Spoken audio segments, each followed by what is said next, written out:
जानकारी कहां से मिली, जरा देखिए पाकिस्तान के पूर्व उच्चायुक्त अब्दुल बासित क्या दावा कर रहे हैं। भारत जो है कोई कार्रवाई करता है, जो करेगा वो आज हो, कल हो, हफ्ते के बाद हो। देखिए ना, पुलवामा का वाकया हुआ था 14 फरवरी को, और बालाकोट का वाकया हुआ था 26 फरवरी को, यानी 12 दिनों के बाद भारत ने वो कार्रवाई की थी। इसी तरह उड़ी का वाकया हुआ था, जहां तक मुझे याद पड़ रहा है 18 या 19 सितंबर को, और भारत ने कार्रवाई जो सो कॉल्ड सर्जिकल स्ट्राइक्स की थी वो की थी 28 सितंबर को। तो भारत का रिकॉर्ड क्लियर है कि 8 से 10 से 12 दिन लेते हैं कोई कार्रवाई करने पे। अगर उसी पैटर्न को रखा जाए तो ये 22 अप्रैल को हुआ, तो आप तवक्को रख सकती हैं कि 21, 2, 1, 2 यकम या 2, इन 3 या मई के पहले हफ्ते में कोई कार्रवाई हो सकती है, या फिर उसके बाद में हो सकती है। पाकिस्तानी मीडिया का दावा, टारगेट पर इस्लामाबाद, कराची, रावलपिंडी। इधर दूसरी तरफ भारतीय थल सेना के चीफ उपेंद्र द्विवेदी 15वीं कोर की बैठक जम्मू कश्मीर में कर चुके हैं, और ऐसे दावे किए जा रहे हैं कि भारतीय सेना के तीनों अंग ने इस बार ऐसी जंगी तैयारी की है जिसका सामना पाकिस्तानी सेना 3 दिन भी नहीं कर पाएगी। भारतीय सेना की तरफ से जारी की गई तस्वीरें और वीडियो में पाकिस्तान को साफ संकेत दिए गए कि भारत पहलगाम के गुनहगारों को पृथ्वी के आखिरी छोर तक नहीं छोड़ेगा। हम आपको पाकिस्तानी मीडिया में उन गीदड़ भपकी और बचकाने दावों को दिखाते हैं जो साबित करता है कि जब सियार की मौत आती है तो वो शहर की तरफ भागता है। जरा इस वीडियो को देखिए। इसमें पाकिस्तानी चैनल सुनो न्यूज पर पाकिस्तान के रक्षा विशेषज्ञ जफर हिलाली और पाकिस्तान के retired lieutenant general Ghulam Mustafa ढींगे मारते हुए भारत पर परमाणु बम से हमला करने की वकालत कर रहे हैं। न्यूक्लियर वेपन्स का टाइम क्या है? आपने अनाउंस कर भी दिया था कि हम हर चीज से लड़ेंगे जो हमारे पास है। आपने मुल्क को कहा था कि घास खाओ, अगर तुम घास खाओगे तो ये वेपन भी हम हासिल कर लेंगे। हमने घास खाया, वेपन हासिल हो गई, तो अब ये वेपन हमें इस्तेमाल करने के लिए तैयार होना चाहिए। क्या इंडिया ये मानेगा? देखिए, एक ही तरीका है इंडिया को हराना।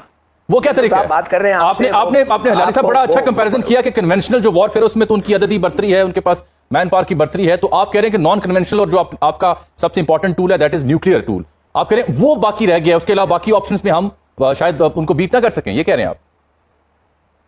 यस, और कोई ऑप्शन हमारा है ही नहीं, ओनली न्यूक्लियर ऑप्शन। और हमारे पास 160 न्यूक्लियर वॉरहेड्स हैं। एक ही तरीका है हिंदुस्तान को जीतने से रोकना।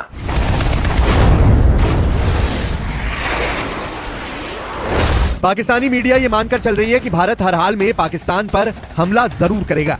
यही वजह है कि इस वक्त पाकिस्तानी मीडिया भारत के खिलाफ युद्ध करने की मुहिम का अड्डा बन चुका है, जबकि दूसरी तरफ पाकिस्तान की एयरफोर्स अपने F-16 जेट से खासतौर से LOC के पास दिन रात पेट्रोलिंग कर रही है। पाकिस्तान चीन से मिले VT-4 टैंक को तेजी से भारत से सटे बॉर्डर पर पहुंचा रहा है। POK में तैनात पाकिस्तान की 10वीं कोर, जिसका हेडक्वार्टर रावलपिंडी में है, उसके लेफ्टिनेंट जनरल इस वक्त भारत के हमलों को लेकर बुरी तरह से घबराए हुए हैं। आलम यह है कि पाकिस्तान में मेडिकल इमरजेंसी का ऐलान कर दिया गया है। पाकिस्तान ने पाकिस्तान अधिकृत कश्मीर यानी POK में मेडिकल इमरजेंसी की घोषणा की है। ये कदम तब उठाया गया है जब नियंत्रण रेखा यानी LOC के पास सैन्य गतिविधियां बढ़ गई हैं और पाकिस्तान को भारतीय हमले का खतरा महसूस हो रहा है।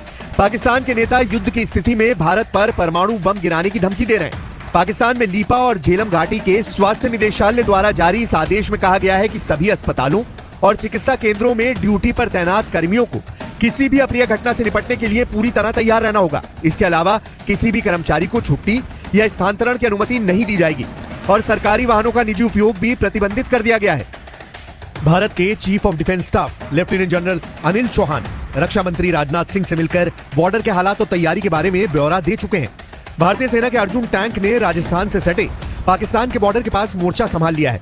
अरब सागर में ब्रह्मोस मिसाइल का जलवा देखकर पाकिस्तानी जनरलों की पतलूनें गीली होने लगी हैं। जबकि LOC पर भारत ने जिस तरह से 600 गोलियों का जवाब 1300 गोलियों से दिया है, उससे पाकिस्तानी सेना भारतीय सेना के प्रचंड इरादों को भांप चुकी है। पाकिस्तानी मीडिया में जाना पहचाना नाम नजम सेठी, जो पाकिस्तान के पंजाब प्रांत के पूर्व मुख्यमंत्री रह चुके हैं, वो भी ये मानने को मजबूर हुए कि भारत के साथ अगर पाकिस्तान का युद्ध लंबा चलेगा तो पाकिस्तान को परमाणु बम का इस्तेमाल करना पड़ सकता है। पाकिस्तानी पत्रकार से नजम सेठी ने देखिए क्या कहा है। नजम सेठी ने धमकी भरे अंदाज में कहा कि भारत के एक्शन पर रिएक्शन पाकिस्तान जरूर करेगा। नजम सेठी ने गीदड़ धमकी देते हुए कहा है कि पाकिस्तान भारत पर परमाणु बम गिरा सकता है। नजम सेठी ने कहा कि अगर भारत पाकिस्तान के बीच युद्ध कुछ दिन चलता है तो भारत पाकिस्तान पर हावी नहीं हो सकता है, लेकिन अगर युद्ध लंबा चलता रहा तो पाकिस्तान भारत के सामने टिक नहीं पाएगा। फिर ऐसे में पाकिस्तान परमाणु बम गिरा सकता है। भारत तो वैसे भी डरा हुआ है, उसको पता है कि हम पागल हैं, कहीं कुछ कर ही ना दें। हम युद्ध से डरते नहीं हैं। एक हाथ में भीख का कटोरा और दूसरे हाथ में बम का कटोरा लिए पाकिस्तान भारत को जंगी धमकियां दे रहा है।